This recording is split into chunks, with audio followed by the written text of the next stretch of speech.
Listen up, John Keim from ESPN just confirmed something about Brandon Aiyuk that completely changes how we need to look at this offseason. There is a Week 6 detail on the schedule that the 49ers are using as a silent weapon against Washington, and Peters still has not made a single move to answer it.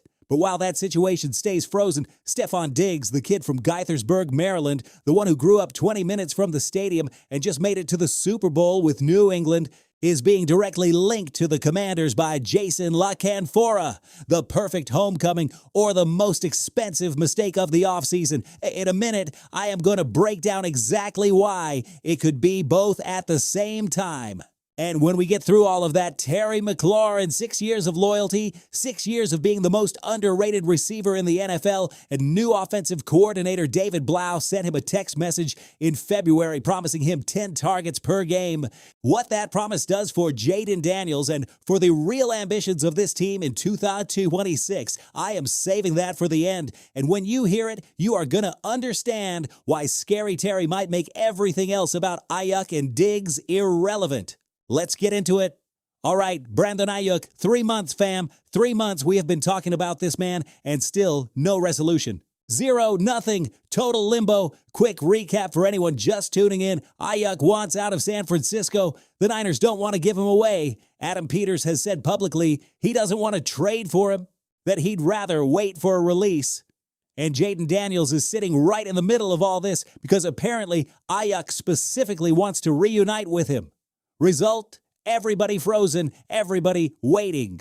It's the longest, most ridiculous game of chicken I've seen in this entire offseason, but now there's a brand new layer that makes everything even more complicated, and it comes from John Keim at ESPN, one of the people who knows this franchise better than almost anyone. Keim pointed out something I honestly hadn't thought through at that depth. The Niners play Washington in Week 6 on primetime, and you really think San Francisco is going to cut Aiyuk right now and hand him to the Commanders weeks before that game?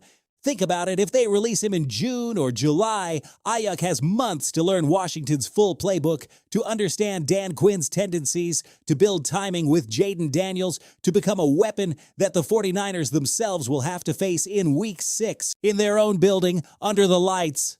Does that make sense for San Francisco? From a pure business standpoint, absolutely not. And that's the quiet part nobody is saying out loud. The Niners aren't doing anybody any favors. They are using the schedule as leverage. The longer they wait, the less time Aiyuk has to adapt to Washington's system, and the less adapted he is, the less damage he can do to San Francisco that night.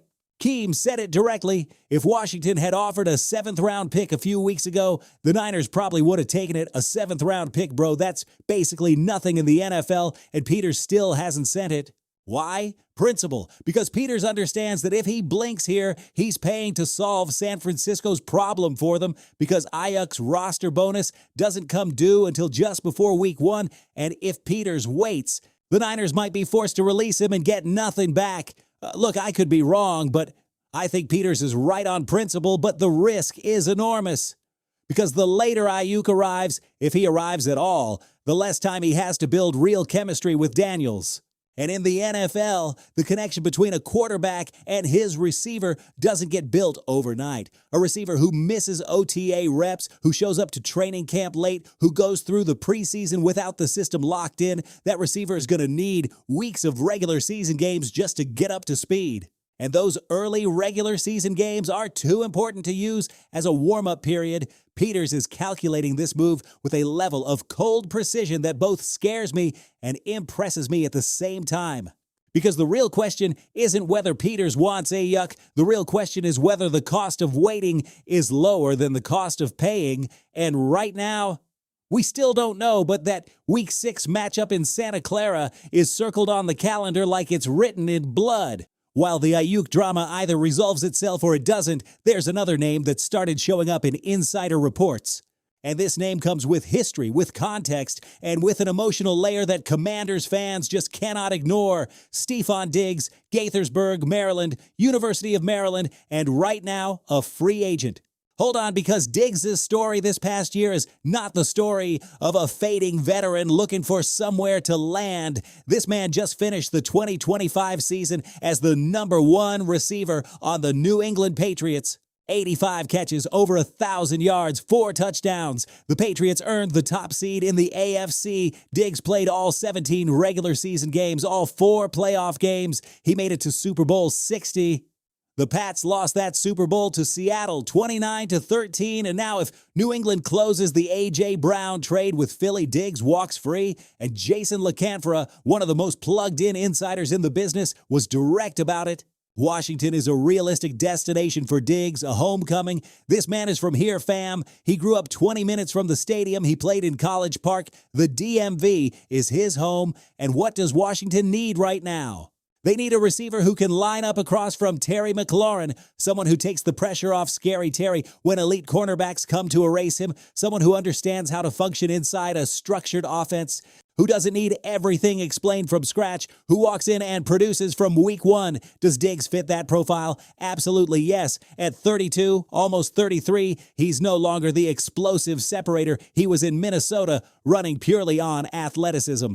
But he is still one of the most intelligent route runners in the league. He's got the hand release, the timing, the feel for when to accelerate and when to set up the break. He knows how to read zone. And most importantly, he knows how winning organizations operate. The real question is money. The Commanders are not going to pay a WR1 contract to someone turning 33 in November. But if the price is right, a 1-year prove-it deal, performance incentives, a chance to show the league he's still got fuel in the tank, that completely changes the conversation. And the competition is real. LaCanfora also linked Diggs to Kansas City, where Andy Reid desperately needs coverage for Rashee Rice, who is staring down another league suspension. Diggs would be a clean fit in Reid's system. Smart routes, reliable hands, composure under pressure. And if the Chiefs call, they're going to offer something Washington probably can't match, a ring within reach, but the emotional factor here is real. Diggs grew up watching this team, and if Peters can structure a smart contract, reasonable base, production incentives, flexibility, this man could be exactly the veteran presence that a team as young as Washington needs to take the next step. Is he the number 1 priority? I don't think so. But as a smart plan B, while the Aiyuk situation resolves itself, man, it's hard not to see the appeal. And while everybody's talking about who might arrive and who might not, there's someone who has been here for years, who never complained out loud, who survived quarterback changes and coordinator changes and nightmare seasons, and who right now is sounding like the absolute backbone of everything Washington wants to build.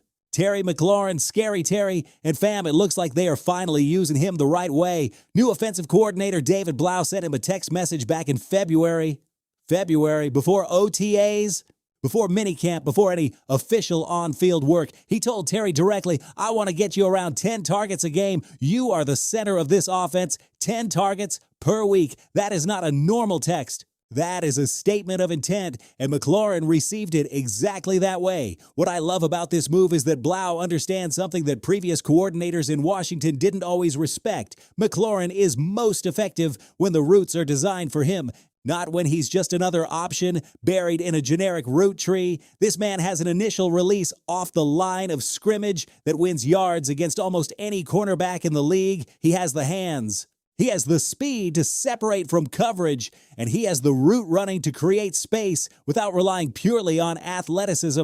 Pair that with Jaden Daniels as your quarterback, and that combination is genuinely dangerous. Daniels is one of the best in the league at processing the field quickly. If McLaurin is designed as the primary read week after week, Daniels is going to find him, and when defenses collapse onto Terry, Chig Okonkwo is going to have the kind of season we've always known he's capable of having. That's real spacing. That's real offensive philosophy. The OTAs are already showing the change. More pre-snap motion, more formation variety, same plays that start identical but finish completely differently based on how the defense reacts. That forces cornerbacks to process more before the snap, and it gives McLaurin those extra fractions of a second to work after it. Scary Terry has been in this organization for 6 seasons. He's been loyal when others would have asked out. And right now, at 29 years old and at the peak of his career, he has an offensive coordinator who put him first before any real work even started. If Blau delivers on what he promised, this is going to be Terry McLaurin's season, period.